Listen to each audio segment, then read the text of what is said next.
51,000 కోట్లు సెంట్రల్ నుంచి వస్తాయని.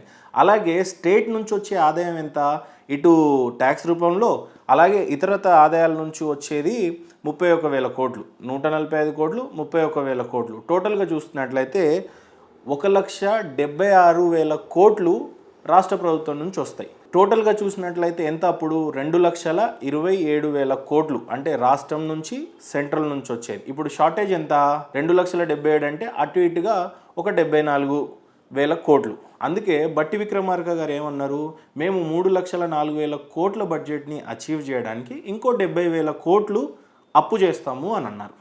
సో అట్లా 3,00,000 కోట్లకి ఇప్పుడు రేవంత్ సర్కార్ అనేది అచీవ్ చేయనుంది.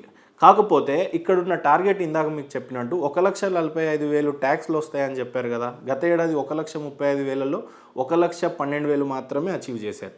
అంటే 26,000 కోట్లు అచీవ్ చేయలేకపోయింది రాష్ట్ర ప్రభుత్వం.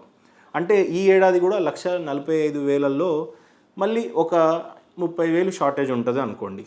అట్లాగే కేంద్రం నుంచి 22,000 కోట్లు వస్తాయి అనుకుంటే లాస్ట్ టైం గ్రాంట్లు కేవలం 9,000 కోట్లు, 11,000 కోట్లు షార్టేజ్ అయిపోయింది లాస్ట్ టైం కూడా. సో ఈ రకంగా చూసినట్లయితే వీళ్ళు 3,00,000 కోట్లు అయితే చూపిస్తున్నారు, మేము ఈ రకంగా సంపాదించి ఈ రకంగా ఈ బడ్జెట్ని సక్సెస్ఫుల్ చేయగలుగుతాము అని. కానీ గత ఏడాది 70,000 కోట్లు వీళ్ళు ఖర్చు పెట్టలేకపోయారు, వాళ్ళ దగ్గర ఆదాయం లేదు. 70,000 కోట్లు అయితే సర్కార్ ఆల్రెడీ ఆ గత ఏడాది యొక్క బడ్జెట్ని కరెక్ట్గా ప్రజలకు చేరడానికి 1,70,000 కోట్ల అప్పు అయితే చేసింది రేవంత్ సర్కార్.